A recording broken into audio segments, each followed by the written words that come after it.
you guys by pushing a bunch of buttons. Let me see. Let me see. Come on. Work. Damn you.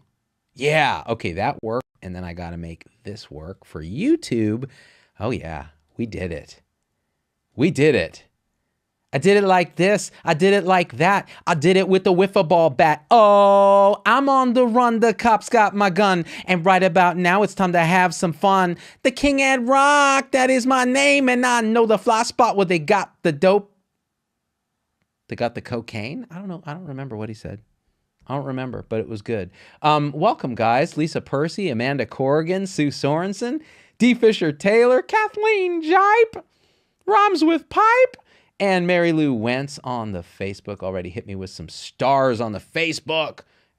×2. Ashley Stewart's here. Star Muse. What up, Star? It's been a minute. Jennifer Armstrong. What up from Tennessee? Tennessee. Not Arrested Development. Yeah, Arrested Development. Matt H is here. Mr. Wendell. Ooh,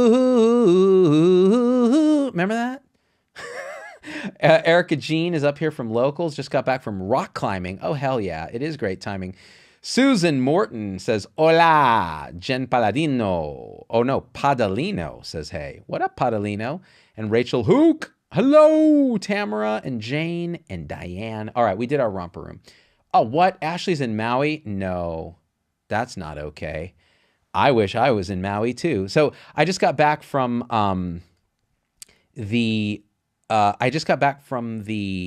what's it called? The Napa Valley.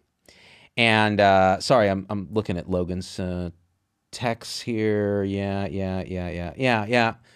Okay. So anyways, Napa Valley, dude, such an awesome 3 days. I cannot tell you how.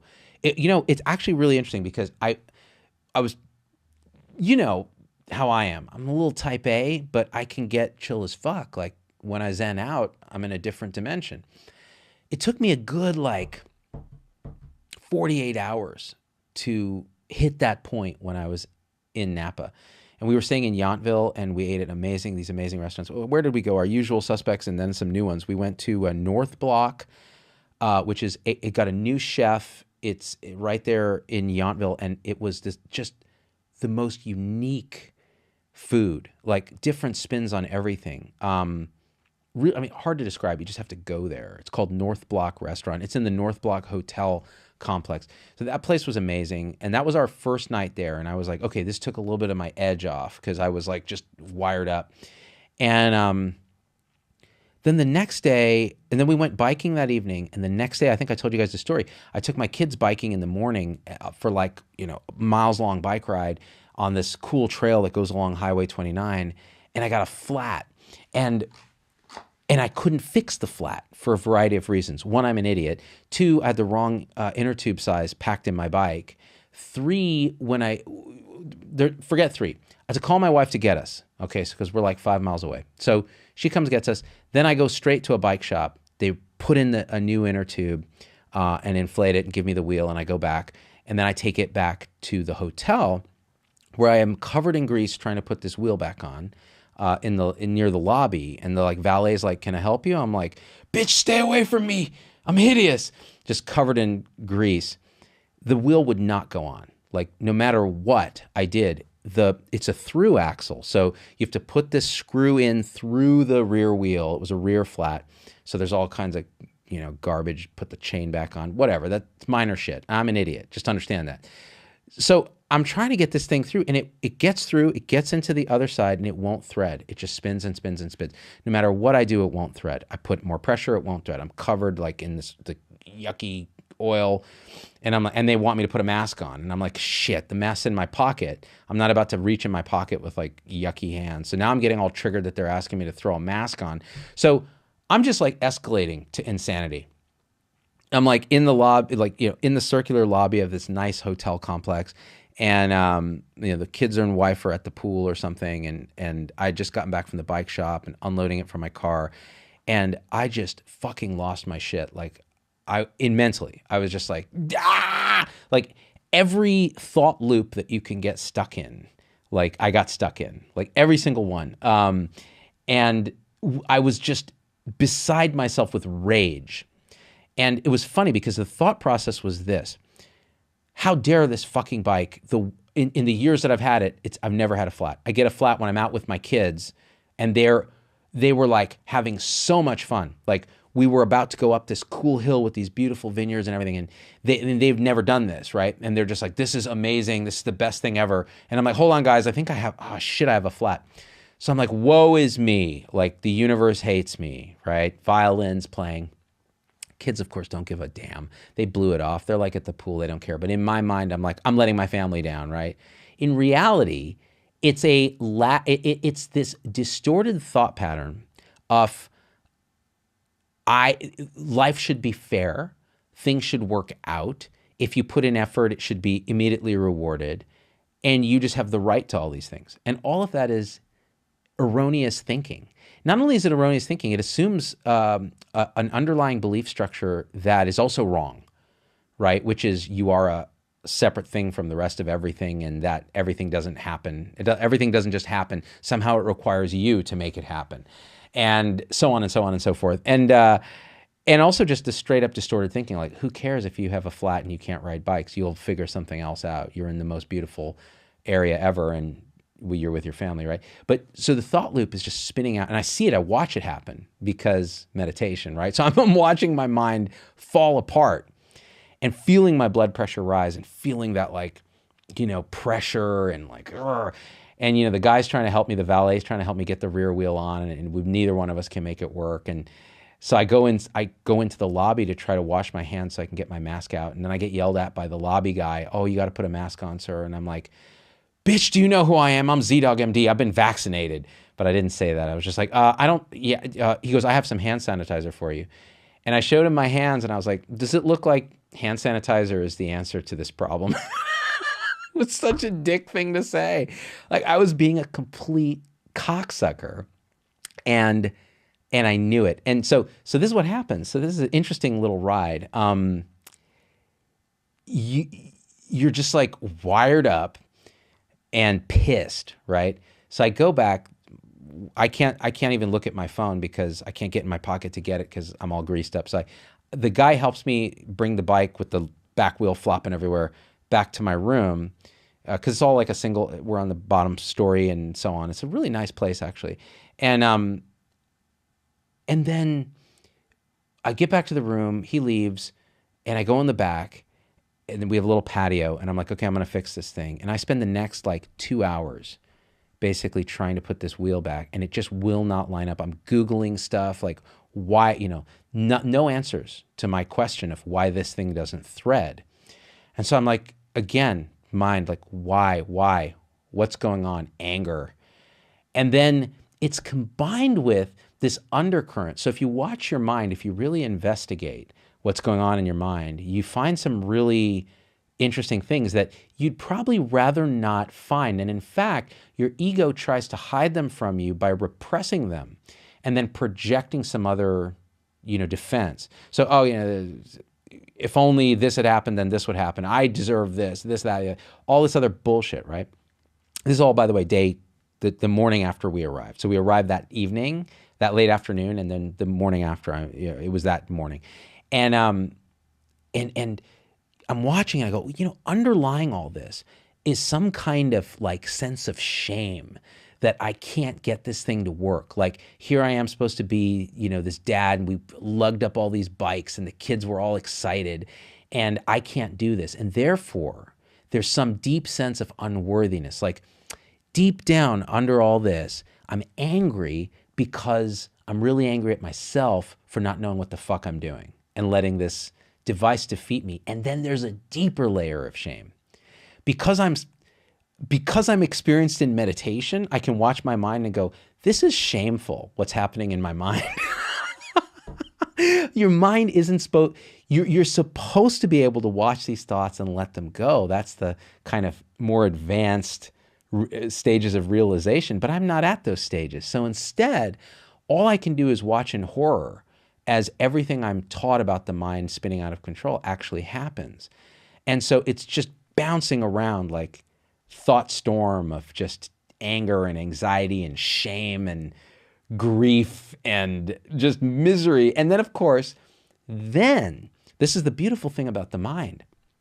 So the mind does this, it's a pool. A good analogy, it's a pool of conscious awareness. It's like this reflective pool. And it does stuff like it ripples, it has little waves, it reflects things. But if you poke it just right with a trigger and you're not aware of what's happening, in other words, you're not aware that you are the pond. Instead, you're like thinking you're a little wave or you're just a little reflection and you get lost in this thing.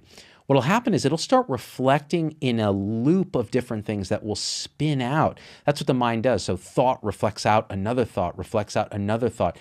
And increasingly those thoughts, if they're based on a faulty premise to begin with, some mistaken deep belief, right? They will keep reflecting and amplifying. And that will lead in turn to more and more identification with thought. So instead of being all of this, you're now this, and you're this thought, and this thought, and this thought, and this thought. And then ego is that thought complex. It's all those thoughts creating a sense of self-referential self. I'm this small thing that is struggling for survival in this very cold, impersonal, and separate universe. And I'm in danger. Right? And so thought to thought to thought to thought to thought to reflection, reflection, reflection. Now, that then leads to more distortion because it's just kind of like when someone tells you a little rumor, like, hey, did you know blah, blah, blah, blah, blah. And then by the time it gets 20 reflections out, it's a crazy story. And that's what happens in the mind. So that's what was happening to me. So by this time, I'm like, the vacation is ruined. Like, by the way, this is all occurring over the course of like 1 to 2 hours, right?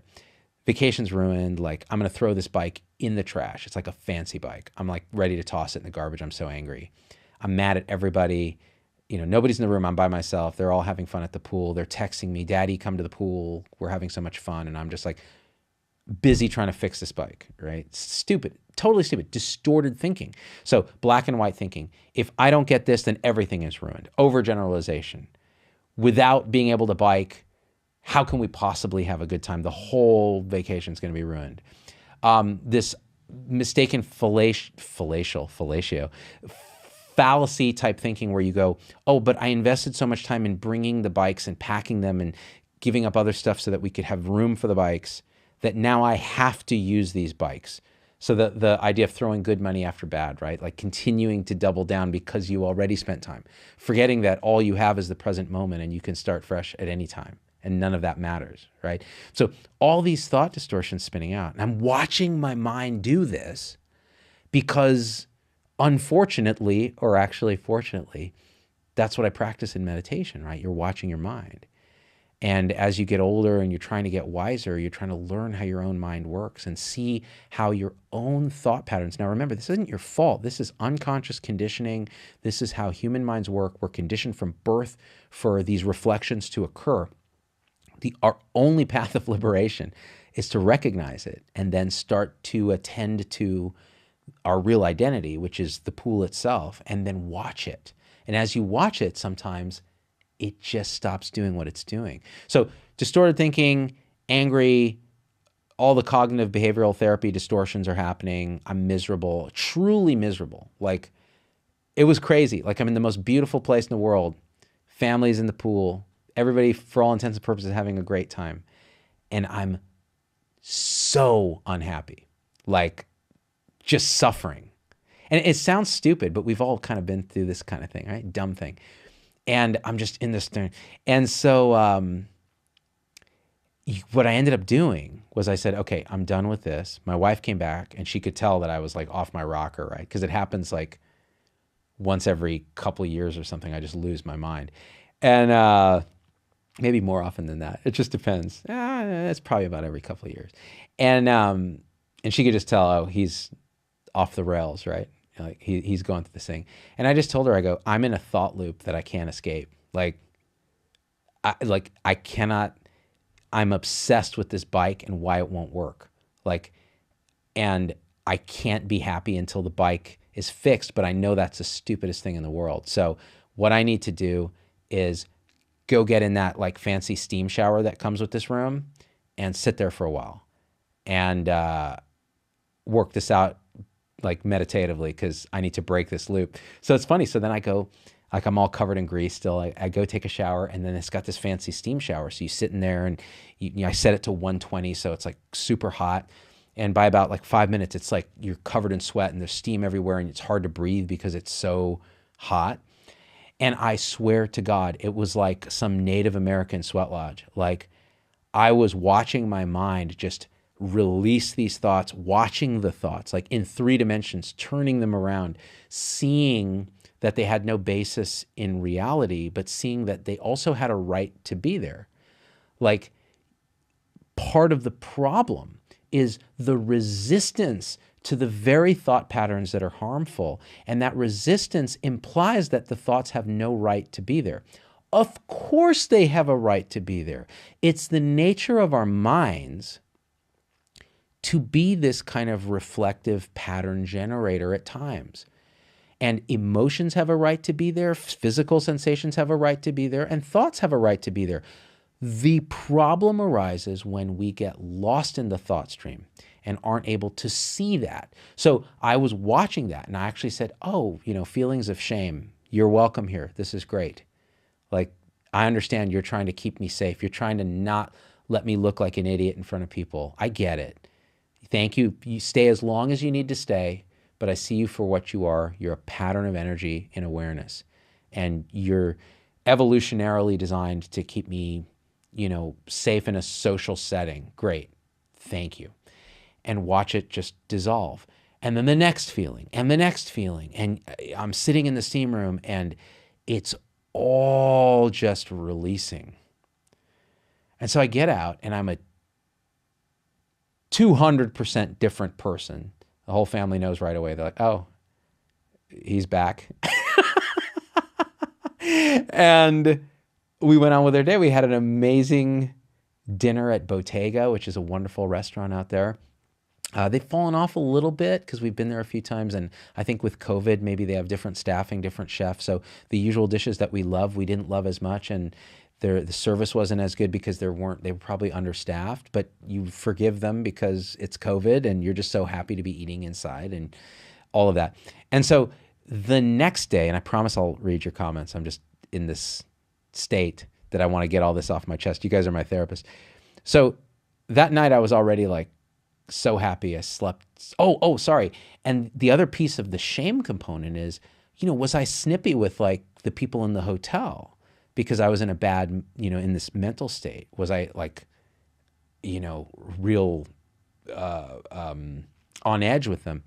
And I don't know if they could tell, but I certainly felt like I was. So that is a component. That's a shame component, right? Because I'm supposed to, like I'm blessed with all this stuff that like I've got this family, and I'm able to go on vacation, and I have wonderful supporters, and we're able to make a living doing what we love. And who the hell am I to be an asshole to people who are busting their ass when people don't have jobs in the hospitality industry that's been crushed by COVID? It's the stupidest thing ever, right? And they're trying their best to do the best they can. They're understaffed. They ask you to put a mask on because it's the right thing to do indoors, right? In a lobby of a hotel. They can't open. It's the rules in the county. So I'm just like, but I can't get my mask because I have grease, and so I'm an asshole. I mean, it was so that little loop of shame. I had to forgive myself and promise to myself that the next day I would be much better. And I was. So the next morning I go down there, the same people are there. I gave the guy who helped me with my bike like a big fat tip, and I thanked him for getting all greasy trying to help me, and apologized for making a mess in his lobby. And I was very good and wore my mask everywhere, did all the stuff you're supposed to do. And you didn't have the bikes because I couldn't get it to work during the day. And I didn't even try. I was like done with the bike. I'm like, I've let that go. And the kids were fine. They were like, we don't need to bike. Don't even sweat it. We'll go do other stuff. So we sat by the pool all day. It was wonderful. We had we went to this beautiful chocolate store, this artisanal chocolate store called Collar Chocolates, Kollar. Maybe it's Kohler. I don't know how it's pronounced. And in Yountville at the V Shopping Center. And then where did we have dinner? Bistro Gentil, which is a wonderful like French cafe type thing. One of our regulars. Again, they weren't in their usual form, but it was still wonderful. The kids loved it. We had like French onion soup and a tomato puff pastry soup that was really amazing. These fried smelts. My wife had a cassoulet with duck, and my daughter had a croque madame sandwich, and my other daughter had a really cool pasta. So it was lovely. And then that evening, I did another steam shower thing, and I went outside and I was meditating on our patio while the kids were watching some TV, and my wife was watching a show on her phone with her AirPods in, and I went over to the bike, and I was like, something weird with this bike. There's a weird screw back here that I didn't screw around with because it looks like it's attached to the derailleur, and I don't want to screw up the alignment of the gears or anything because I don't understand that shit. And I go, what if I just loosen it and see if I can realign this thing? And then I pop in the through axle and thread it, and it goes right in. Just like that. And right then I got on my bike. My daughters didn't want to come because it was later. And I biked like 10 miles in flip-flops with no helmet. I didn't intend to because I just wanted to go around the block. That's why I didn't bring my helmet. And remember, I did the live show with you guys. That was then. And I did the live show from the road because I was like, I got to talk to my supporters. And after I got off with you guys, I went like miles more in flip-flops. Just beautiful, like 70s, vineyards, cows. I'll share some photos, actually.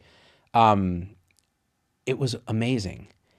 And then today was just beautiful, wonderful. Went biking with my kids in the morning, came back. We had lunch at a place called Ciccio. It's like Ciccio. It was by the owner of the Altamura vineyards, for people who know. I had an amazing Sangiovese wine that was Altamura, and they have these pizzas that were just, they had a spicy salami pizza. It was amazing.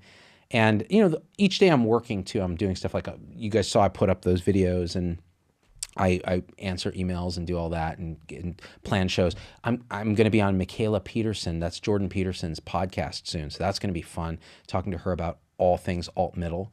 So that'll be fun. So that's my story.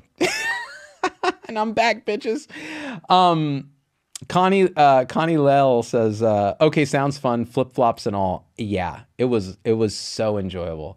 I'm a bike genius, Natalie Nell. No, I'm a bike idiot. That was the source of shame. Stacy sent me some stars. Carrie Bennett, grew up my whole life riding in flip-flops. It's the best. That's why you got to have, I have pedals that are a little bigger and heavier. So one side is clip-in for my actual bike shoes, and then the other side is just flats, so you can ride in your flip-flops. It's so dope. What up, KK? How you doing? Mary Stooner says, once you aren't trying, the answer often just emerges. Nailed it. So by relaxing into like whatever is, you can actually see more clearly. You're more creative. Your mind makes connections. You're not just trying to brute force things. It's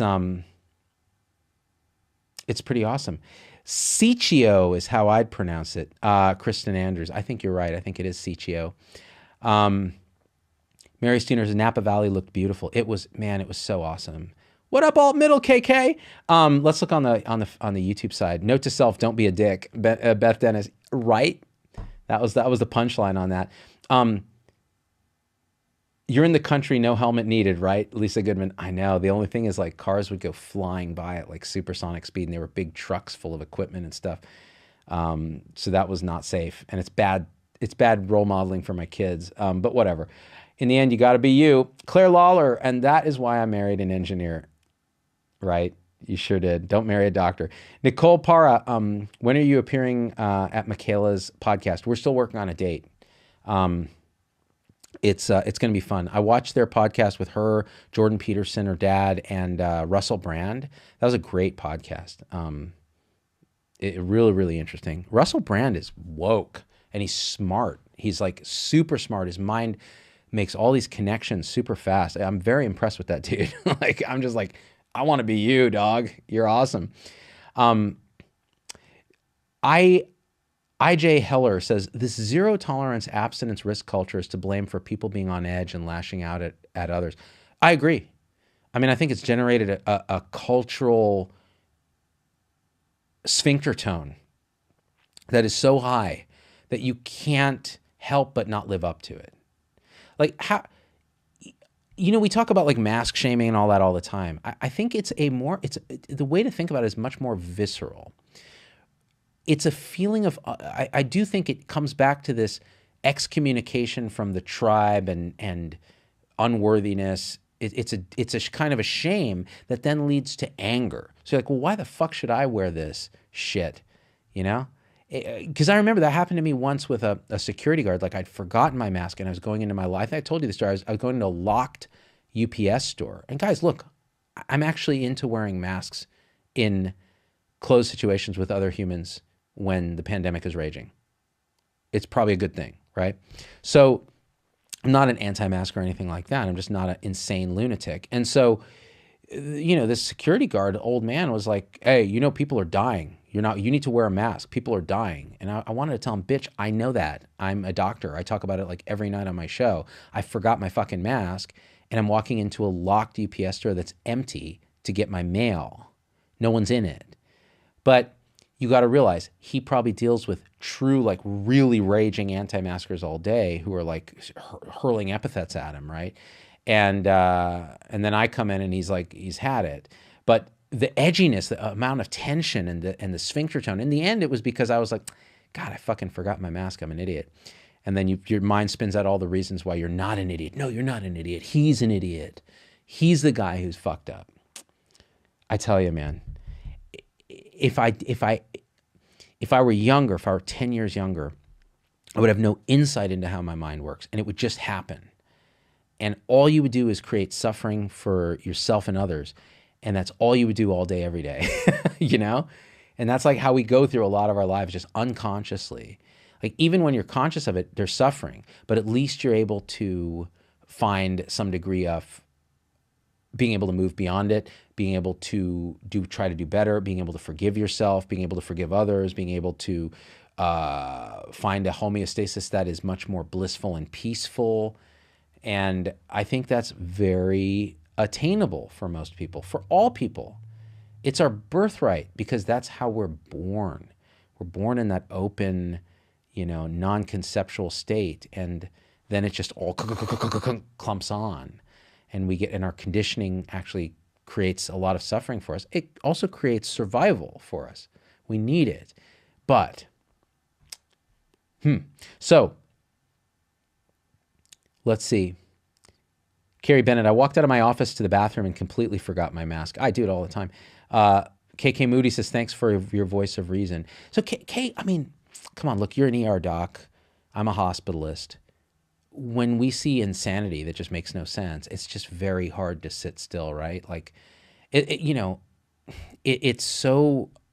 I put the video out on Locals today and shared it on Facebook via Locals. I haven't put it up on YouTube and Facebook native yet. The one about the crazy rules that hospitals have for residency programs now. Like residents can't eat together at a table, even though they've been vaccinated. Residency programs can't fund any events that involve residents because they don't want them getting together and giving each other COVID. It's like, idiot. They're all vaccinated. They're in their 20s and 30s usually. So they're low risk, highly vaccinated people in a very stressful job, in the worst year ever to be in that job. And you're fucking with them for no benefit. Stop. Pull your head out of your ass and think clearly. And if the lawyers told you to do it, find new lawyers. Really. That's it. Like, that's really it. And I'm getting so riled up, I'm spitting on my microphone. I can feel it. Petya Stavreva says, I get ID'd at the liquor store with my mask on. It's ridiculous, but also flattering. Yeah, because the mask hides our age real well. Although I actually look older with a mask on because it just kind of like, it squeezes all my crow's feet up like this. And then I'm like, hey, which means I don't get carded, which means one less thing to do. KK Moody, we must be peacemakers. Yep. in the ER especially. Janet Malakowski, when we forget at work, we look at one another and say, your face is naked, right? But we do it with love, right? We're not like getting all pissy. KK Moody says, residents need to feel supported by one another. Yes. Could you imagine? First of all, you can't even see your fellow resident's face because you're like covered in masks all day. And then you can't eat with them. But you can go out afterwards and eat with them because then that's not on the clock. It's not like in the hospital. It's crazy. So all you're doing is you're forcing them to go do it in each other's houses and everywhere else. Let them have their fucking lunch together. Let them eat in the cafeteria together. It's not detention. It's a goddamn hospital cafeteria. They're vaccinated. The other thing is they were saying they have to wear masks in their workrooms, even if they're all vaccinated. And it's like, well, that's dumb too. Because it just, even the CDC says you can hang out with other vaccinated people without masks. Come on, dude. People are sending me PayPal. I got to thank them. Erica Black, because Ashley says to send you this. Thank you, Ashley. And then, wow, Lynn, let me see what you're saying here. And if I can read it out loud. You're very generous with your PayPal. Okay, all right. I won't read that. That's a private message to me. That's, yeah, ooh. I'm sorry to hear that. I hope she does better. Lynn is awesome, by the way. I got a package from Australia from a supporter, a Ms. Costanza, I believe, and she sent Tim Tams all the way from Australia, which are these Australian candies, which another Australian fan years ago sent me as well. They are the best. My kids were besides themselves. And I sent her a picture of my kids opening the boxes and just joy on their faces. So thanks for giving my kids diabetes. Supporters are the best. Let's see here. Okie Westbrook. Talking to Ashley Stewart. Wears the sparkle mask at work so people see me behind the computer. That's a good idea. Lizette Paris, I look older with the mask. I hate that. Not flattering for me. Yeah, I don't look good with a mask, but I don't look good without a mask, so I don't care. Claire Lawler, resident on the first day. That was my worst day ever. Attending. Yes, your first of many. Yep. That's a meme going around right now. Homer Simpson meme. Carissa Davis, PhD. Okie, that is why I keep masks in my car. I got like a bag of masks in my car because I always forget otherwise. Let's see, where are we at? Aldous makes a knockoff Tim Tam, Katie Hodak. I didn't know that. I'm going to have to check that out, but I like the original. Cynthia Shadow hit me with some stars, says, welcome home. I have to eat in a freaking corner, hiding that I'm eating, Connie Lell. Dude, it's the worst. This is just the worst. You know, and Jaco's going to be back any second. You got to have your Capri Sun is open at the nurse's station. Risa, what up, Risa? We have to wear masks all day, desk, bedsides, everywhere. I wish I could take off at the desk. Invested in a portable fan, which I think defeats the purpose. But, dude, don't, right?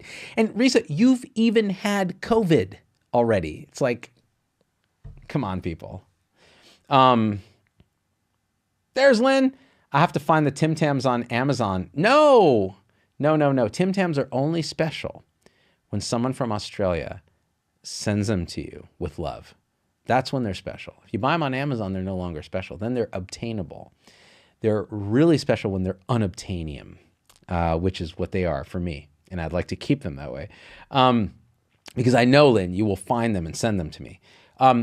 Danielle Mary, my secretary calls me Scuba Steve because of my masks. She made me a sign for my office. That's kind of awesome. I want a secretary.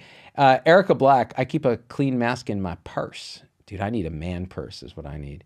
Mary Stooner, we can take our masks off only to eat, so I try to eat at least hourly. Exactly, right? It's small, frequent meals. Beth Dennis, I still have PTSD from my first day as a third-year med student. Dude, my first day on OB-GYN clerkship, third year, I was at San Francisco General, and I was on call. And that was a 24-hour, it was more than 24 hours. So like it was the full 36-hour call. So you basically are up all night, seeing patients, trying to write notes, trying to learn how to do physical exam, do all the other stuff. Terrified.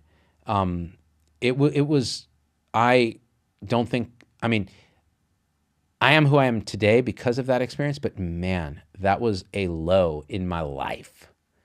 I remember just thinking, anybody here, looking at the custodian going, I want to be him because he has a 9 to 5 job that has very set expectations. Like this shit is cray. All right.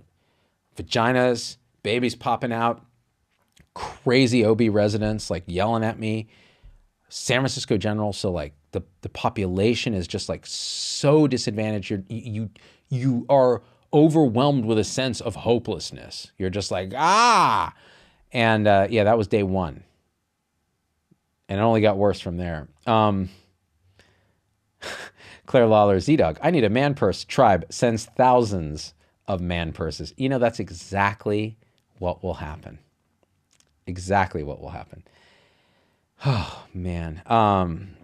So, anyways, that was my Napa story. I hope it entertained you, and thank you for being my therapists. Yeah, that's really it. So it's like 7:13 Pacific. I got to get back to my kids. I had to set a few things up here because they were doing some work on my condo while I was gone, and I had to check on it. So I'm going to go back to the fam. Probably will do a live show for the whole page tomorrow, but not sure. Erica Jean says, Tim Tam Slam. Bite opposing corners off the Tim Tam, then use it as a straw to suck up coffee or hot chocolate. As soon as it's saturated, toss it in your mouth. So delicious. That sounds amazing. That's happening tomorrow. That's happening, and I'm gonna live stream it. It's so amazing. All right, guys, this was too much fun for me. You guys are probably like, this guy sucks so much, and I hate him. But I still love you. Until next time, let me see how I make this all stop. I think I have to do this. All right, guys. I love you. We are out. Peace.